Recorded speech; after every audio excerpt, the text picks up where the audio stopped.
Good then, folks. Hope we're all doing absolutely fantastic. Today, we are going to be talking to you about why custom tactics on FC24 don't actually improve you as a player. And whoa, first of all, you're thinking, what? You're telling me that custom tactics aren't going to get me more wins? Well, that is the conversation that we're going to be having. I recently put out a post on Twitter, on TikTok, all that sort of stuff, where essentially you might have seen it. This is the post here that you can go and have a little look at should you wish to. Essentially, it was a quick response to someone in stream where they said, Alex, what are the best custom tactics? I need something to get me more wins. And I tried to explain to this person, obviously in a brief kind of short statement, that isn't the approach that you should be looking for.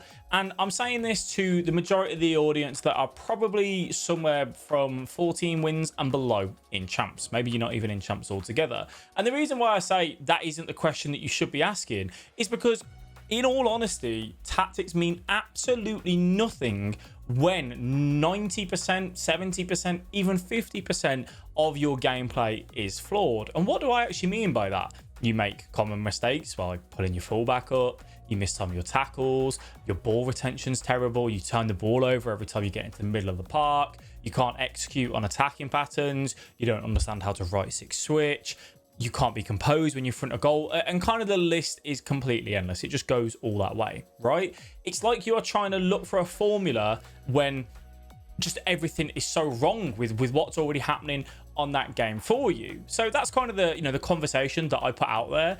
We had multiple discussions with other content creators, other players on the game, where some agree, some disagree. And I think where maybe the message got a little bit kind of lost is that what I am saying is that if you go onto YouTube and you look at my tactics, pros tactics, anyone's tactics, and you grab them, you can use them, and then that's fine, and you can stick with them. Then it's about kind of learning on the actual game and doing that. Because a lot of people will kind of go into the message of going, yeah, but if I was running 4-1-4-1 constant pressure and 100 depth, that's obviously not going to be as good as 4-3-2-1. And it's like, well, yes, obviously, I'm kind of saying, if you just ran default tactics of 4-2-3-1, 4-3-2-1, 4-4-2, just more kind of neutral setups, kind of normal ones, you can get the same results. If you're an 11 wins player, ultimately the tactics really don't matter.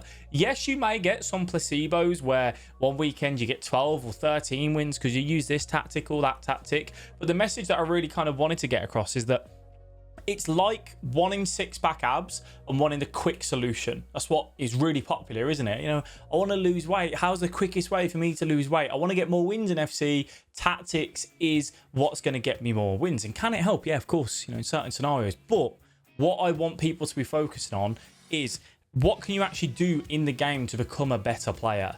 There is going to be areas of your game where you suffer, where you're maybe not as good as you should be, and something like, maybe you don't know how to use second man press. Maybe you don't know how to be aggressive and manually press yourself. Maybe you don't have enough ways to score. You rely on reverse elasticos inside the box, or you just get in the box and you don't know what sort of shot type selection you should go for, and so on. That's the sort of stuff that I'm talking about, where custom tactics ultimately don't matter, because your overall picture of what you do on the game is just, you don't have the answers for a lot of stuff. So when you go and look at these tactics and these formations, what those players and myself and pros and other content creators who make similar sort of videos are trying to get across is, we're trying to get across these ways of playing. Take the 4-3-2-1 for example.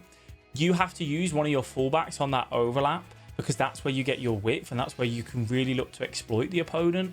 But that's going to be so difficult for someone to use and get that advantage of what is a fundamental in the 4-3-2-1, because every time they pick the ball up outside of defense, they just press pass and they lose the ball straight away. They don't allow their fullback to get forward and then look for that switch of play, because that isn't a fundamental that they have kind of nailed down. So although yes, you can kind of see a little bit of change here and there, you are just not going to have that kind of success when you don't have that kind of fundamental down. And the fundamentals are so vast. When I talk about defending, right stick switching is probably the biggest in defense. Knowing when to stand up, knowing when to tackle, knowing when you can press, how to use second man press, how to use partial team press, ball retention and building up in the midfield, not using too many through balls, sticking to ground passes, knowing when you can look for driven passes. When you get into that final third, what sort of attacking patterns can we look to exploit? How do we trigger runs? How do we use play lock? How do we use creative runs? Like, some of you here are going to be listening to this and going, what are you talking about? There's so much there. And this is what I mean.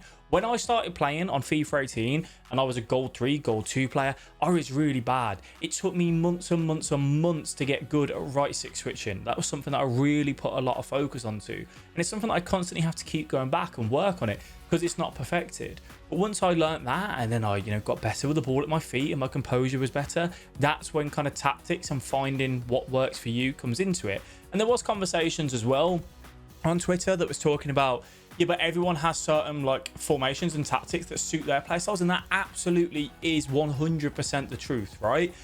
Everyone plays the game differently. Everyone wants to attack differently. Some people want to hit on the counter. Some want to build up slow. Some never want to go for a cross. Some only want to hit the ball when there's a perfect chance of scoring.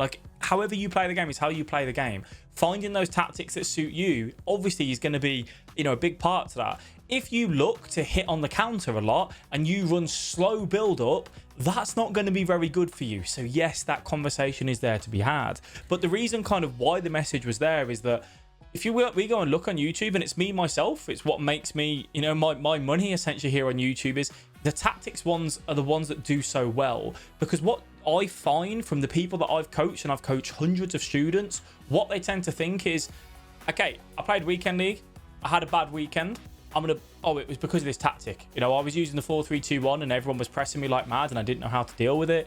It must be my tactic. I need to go onto YouTube. They type in best FC24 tactics. Oh, alexbee official's just uploaded a new video. Oh, Tex has just uploaded a new tactic. Bang, I'm going to use that. And then they get, 10 games in or so, and it's not working as good as it was kind of in the past, in those 10 games. So then they go on to that next tactic and that next formation. And something that Ovi, a fellow FC24 content creator, said about, he thinks, tactics make 20 to 30% extra wins because, if he uses his 4-3-2-1, he'll get his result in weekend league. Whereas if he used a, 4-4-2 or 4-2-3 on something he's not used to, he's not going to get the same sort of results. And I think something that people really don't credit enough at times is that you can run 500 games in a 4-3-2-1. You can build a very good understanding of how it attacks, how it defends, what sort of patterns you are looking for. Because we released a video a few days ago talking about pattern recognition and what you can be looking for in attack and defense. You understand how to player switch to certain players because you're used to that formation, how it attacks, where the players are going to be, how you can look for the sweats off across, how you can build up with triangles or little 1-2s. You understand it, right? What people don't appreciate enough is that going from a 4-3-2-1 to then a 5-3-2 is a completely different setup. So you need to almost match the 500 games that you've played once, played on the 4-3-2-1, to the 500 games to then draw a solid conclusion. And what my formula would be is that if you played 500 games with one formation and 500 games with something else, with tactics that make sense to your playstyle, again, you will get the same results if you don't work on your actual skills on the game. Again, you should know your weaknesses. You should know where you feel you struggle as a player, whether it's in defending, whether it's in build-up, whether it's understanding how to break people down, whether it's being clinical in front of goal. Just kind of the possibilities are kind of absolutely endless. So that's kind of something to touch on there as well, that you can't really draw a conclusion. AJ3 as well also spoke about how, he ran, I think he ran the 4-3-2-1 for multiple weekends, got 14 wins. He then ran 4-1-4-1 for some fun tactics, he said, and he got 11 wins. And it's like, well, yeah, but you've already said that there was 6 weekends where you played the 4-3-2-1 compared to that one weekend where you used the 4-1-4-1. Match the 4-1-4-1 for the same amount of weekends with tactics that are quote unquote, meta and not kind of like troll tactics. And what I mean by that is not running 100 depth, constant pressure, 100 width, like stuff that, within reason. You will get the same results. You just will. Sometimes you can make it a little bit harder, like maybe using a tactic that isn't that great, the 4-3-3 false 9. For me, it's not a tactic that suits my playstyle, so I would make that a little bit harder. But could I get the same results? Yes, absolutely. So to really kind of stress the message that your tactics are such a small part of the game until you reach kind of 16 wins and onwards. That's when I would say, if you aren't playing the quote unquote meta, you put yourself at a bit more of a disadvantage. But can you still hit 20-0 using something quite unique? Yes, absolutely.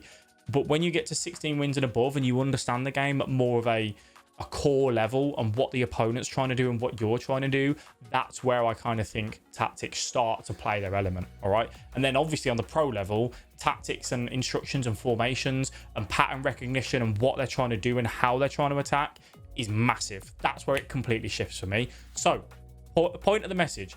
If you are a normal sort of player, and what I mean by that is, you know, you hit 11 to 14 wins, maybe you don't even qualify for a weekend league, it doesn't matter. The tactics aren't going to save it for you. What is going to save you is you working on your skills. It doesn't sound pretty, it's not the fun part, but ultimately it's the truth that really does matter on FC24. Thank you for watching. We'll catch you in the next one. Bye bye.